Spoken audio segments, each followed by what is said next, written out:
नमस्कार शेतकऱ्यांनो. राज्यातील शेतकऱ्यांसाठी एक अतिशय महत्त्वाची आणि मोठी अपडेट समोर येत आहे. शासनाने स्थापन केलेल्या समितीने कर्जमाफी संदर्भातील आपला अंतिम अहवाल सादर केला आहे. हा अहवाल आता लवकरच मंत्रिमंडळाच्या बैठकीसमोर मांडला जाणार आहे.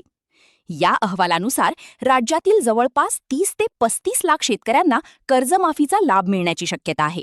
विशेष म्हणजे शेतकऱ्यांचे 2 लाख रुपयांपर्यंतचे कर्ज माफ करण्याचा प्रस्ताव ठेवण्यात आला आहे.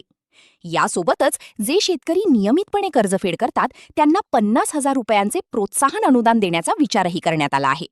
या संपूर्ण योजनेसाठी शासनाकडून जवळपास 25,000 कोटी रुपयांची तरतूद करण्यात येणार असल्याची माहिती सूत्रांकडून मिळत आहे. परंतु शेतकऱ्यांनो, या योजनेत काही अटी देखील असणार आहेत. म्हणजे मोठे जमीनधारक शेतकरी, जाणीवपूर्वक कर्ज थकवणारे अशा लाभार्थ्यांना या योजनेतून वगळले जाऊ शकते. तसेच क्षेत्रफळ मर्यादा लागू होण्याचीही शक्यता आहे, जेणेकरून खऱ्या गरजू शेतकऱ्यांनाच याचा लाभ मिळेल.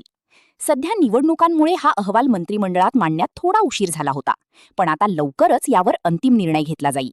मंत्रिमंडळाची मंजुरी मिळाल्यानंतर लगेच GR काढण्यात येईल आणि मे किंवा जून महिन्यापासून याची अंमलबजावणी सुरू होऊ शकते.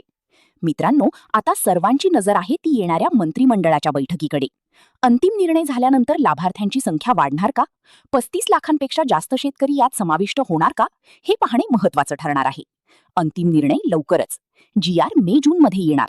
माहिती आवडली असेल तर व्हिडिओ लाईक करा, शेअर करा आणि अशाच अपडेट्ससाठी चॅनल सबस्क्राईब करा. धन्यवाद.